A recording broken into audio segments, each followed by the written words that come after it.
بسم اللہ الرحمن الرحیم۔ آیت درود پاک پر بات چل رہی تھی۔ آیت کے پہلے حصے کے حوالے سے چند معروضات آپ نے سماعت فرمائیاں باتیں ہیں۔ اس آیت کریمہ کے آخری حصہ یا ایھا الذین آمنوا صلوا علیہ وسلموا تسلیما کی جانب جب اللہ رب العزت نے ان اللہ وملائکتہ یصلون علی النبی، یعنی بے شک اللہ اور اس کے فرشتے نبی مکرم صلی اللہ علیہ وسلم پر درود بھیجتے ہیں، کہنے کے بعد ایمان والوں کو درود و سلام کا حکم دیتے ہوئے ارشاد فرمایا یا ایھا الذین آمنوا صلوا علیہ وسلموا تسلیما، اے ایمان والو تم ان پر درود بھیجو اور خوب سلام بھیجو۔ تو اہل ایمان کے اذہان میں یہ سوال آ سکتا ہے کہ حضور سید الاولین والآخرین کی رفعت کے اظہار کے لیے یہی کافی ہے کہ آپ صلی اللہ علیہ وسلم پر خود اللہ رب العزت اور اس کے فرشتے درود نازل فرماتے ہیں، اہل ایمان کو درود و سلام کا حکم دینے کی کوئی ضرورت نہیں تھی۔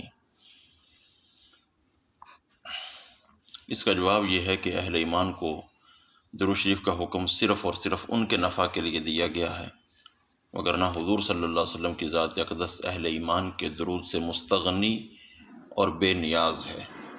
جب اللہ رب العزت اپنے نبی صلی اللہ علیہ وسلم پر درود نازل فرما رہا ہے تو حضور علیہ السلام کو اہل ایمان کے درود کی کیا حاجت اور ضرورت ہے؟ ہاں، اگر ایمان والے آپ صلی اللہ علیہ وسلم پر درود بھیجیں گے تو ایمان والوں کے درجات ضرور بلند ہوں گے۔ یہ ایسے ہی ہے جیسے اللہ رب العزت نے قرآن مجید میں ارشاد فرمایا الا تنصروہ فقد نصرہ اللہ، اگر تم آپ صلی اللہ علیہ وسلم کی مدد نہیں کرو گے تو اللہ رب العزت نے آپ صلی اللہ علیہ وسلم کی مدد فرما دی ہے۔ لہذا درود و سلام میں لاپرواہی وہی کرتا ہے جو ناعاقبت اندیش ہے، جو اپنی آخرت کو تباہ و برباد کرنا چاہتا ہے۔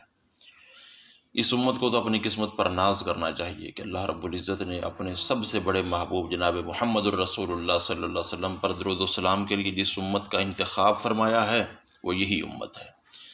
جیسا کہ علامہ سید محمود علوسی البغدادی علیہ رحمہ فرماتے ہیں وَالْأَمْرُ بِالصَّلَاةِ وَالتَّسْلِيمِ مِنْ خَوَاصِ هَذِهِ الْأُمَّةِ فَلَمْ تُؤْمَرْ أُمَّةٌ غَيْرُهَا بِالصَّلَاةِ وَالتَّسْلِيمِ عَلَى نَبِيِّهَا کہ درود و سلام کا حکم اسی امت کے خواص میں سے ہے۔ اس امت کے علاوہ کسی امت کو درود و سلام کا حکم نہیں دیا گیا۔ اگر اس انعام خداوندی پر اظہار تشکر کے لیے پوری امت تا صبح قیامت ہر سانس پر درود پڑھتی رہے تو اس کا شکر ادا نہیں ہو سکتا۔ ویسے بھی رسالت مآب صلی اللہ علیہ وسلم کے احسانات تلے انسانیت دبی ہوئی ہے۔ انسان جہالت کی تاریکیوں میں بھٹک رہا تھا، اخلاقی گراوٹ کا شکار تھا، ضلال مبین کی تاریک وادیوں میں تھا۔ یہ سب کچھ بدلا تو کس کے دم قدم سے؟ اس کائنات میں سارا نور خواہ حسی ہو یا مانوی حضور صلی اللہ علیہ وسلم کے ہی طفیل ہے۔